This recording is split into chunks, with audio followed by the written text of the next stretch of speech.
Hey, what up? Steve Brady coming to you live from the GoHastings.com Wrestle Center. Today's a big day. We hit 400 this morning, 400 subscribers. I can't believe it. Subscribers keep rolling in every day, and I appreciate each and every one of you that watch my videos. I just wanted to put out a warning that I'm thinking about. There's a lot of stuff in the sheets today. I guess Owen Hart's widow, his wife, is filing a lawsuit against the WWE. I guess when Owen died, there was some sort of agreement that they made where she asked that they not put out any Owen Hart merchandise or any more videos that have him in there, either with matches or promos, and they've sort of broke that agreement over the time, mostly with the Heart and Soul DVD. You can think, especially with him being on the cover and the artwork throughout the DVD book. It's probably the most thing that comes to mind. So I'm not sure exactly what's going to happen to this. What I would hope would happen is like when Jesse Ventura sued the WWF back in the day over his likeness, basically his character being on the DVDs through commentary and through his voice when he was commentating. He basically worked out his own deal where every time the WWF releases a DVD, they have to pay him a certain amount of money. What they've done is mostly with big releases like Saturday Night's Main Event that he was a big part of, and the Wrestlemania anthologies that is on. They pay him the fee that they have pre-arranged, and they put it out and there's nothing missing. But then you get some DVDs that are released, like if you go back and look at your Ultimate Warrior DVD, I can't remember the exact title, but the Rise and Fall, where they say he's crazy. If you go through your bonus matches, your match with him and Hogan, they strip him out of the commentary completely. All you hear is Gorilla Monsoon. Makes it sort of funny, basically, because you hear Gorilla Monsoon ask Jesse questions, but you don't hear Jesse's answers. So you lose a lot that way.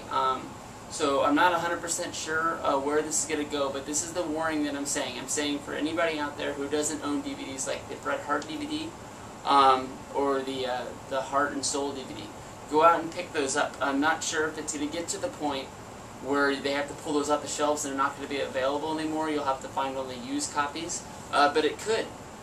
So you don't know. So buy them while you can, because they're good DVDs. You want to have them, but also think in the back of your mind, anything that has Owen Hart on it on DVD has the chance of not being around anymore. So it's mostly your anthologies, your Wrestlemania anthology. If you don't have it, make sure you pick those up. Royal Rumble anthologies, go out and pick that up, and the SummerSlam anthology. Those are the only ones that really come to mind that would have Owen on them, but make sure you pick those up, just because if they dry up, you're going to wish you had them, and it's going to be real hard. Slim pickings to do it.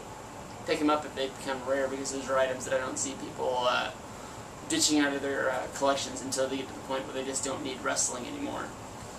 Earlier today, I broke the news on here that basically Brian Alvarez, the Wrestling Observer, broke that WrestleMania 29 was going to be in San Francisco, California, which is basically just so cool. I live in Sacramento, and San Francisco's in our backyard. It's maybe a 2-hour drive at the most, and it would be so cool to host it. There's a lot of questions. Basically hasn't been confirmed by the WWE yet. It's still a rumor that's floating around the internet. Not everybody believes it. But there's a lot of questions going on, like where's it going to be? For one, you can think of the Cap House is the biggest indoor arena. The Cap House holds maybe 20,000 at the most, slammed to the back. Are they going to do it at the Candlestick? That'd be an outdoor arena in late March still. It's pretty damn cold. There's the new Giants Arena, which is sometimes, it's got like basically 3 names, matters who you talk to. There's SBC, AT&T, and Pac-Bell. One of the others. They do a lot of concerts there. If you live out here, they do like, Kenny Chesney sells that place out when he comes most of the time, but I don't know how a wrestling event would be there, but maybe that's what they're thinking about. They're also, they just went through an election here where it passed, but they're still not 100% sure if it's going to happen. The Niners are getting a new arena. They're basically not going to be in San Francisco anymore. They're going to be closer to where Six Flags is. And they're going to build a new arena there. I'm not 100% sure if they can build it in 3 years, but it's still going to be outside, so I wonder if they can get it done in time. So basically that's one big question that's out there that's sort of flogging this WrestleMania, the San Francisco thing. But it'd be way cool. So now a lot of other questions are, why would they tell us that basically last week it came out at the house show, Cena said WrestleMania 30 is at Madison Square Garden. Today we hear news that WrestleMania 29 is going to be in San Francisco. Mine went blank there for a minute.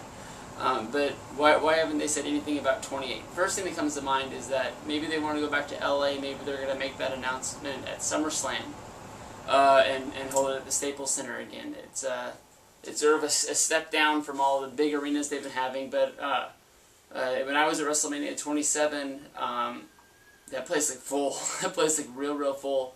And it didn't seem like there were any empty seats, but a lot of the news was that the WWE didn't pull the numbers of people into Arizona that they thought they were going to. So maybe they're thinking about taking it a step down. Obviously, the Georgia Dome next year is going to be the big test to see if they can still pull big numbers in this sort of down economy with people coming. Most of the United States people will travel wherever they have to go, but they said a lot of the out-of-the-country people is what they were missing this year in Arizona. And there was a lot of things saying whether if it was just where it was or the time of year or whatever. If they don't do it in LA, where do you think would be a good place? The one city that I think deserves another WrestleMania, because it's one of my favorite WrestleManias when you watch the DVD, not so much for the card, but just for the atmosphere, and a lot of people are going to laugh at this. But I think Vegas deserves another WrestleMania. I mean, that's one of the biggest cities in the United States. Everybody wants to go there. We wouldn't be a destination where people would be like, I don't really want to know if I want to go to Vegas. That's the way Arizona was. I don't really want to go there. You know, there's nothing really else to do there.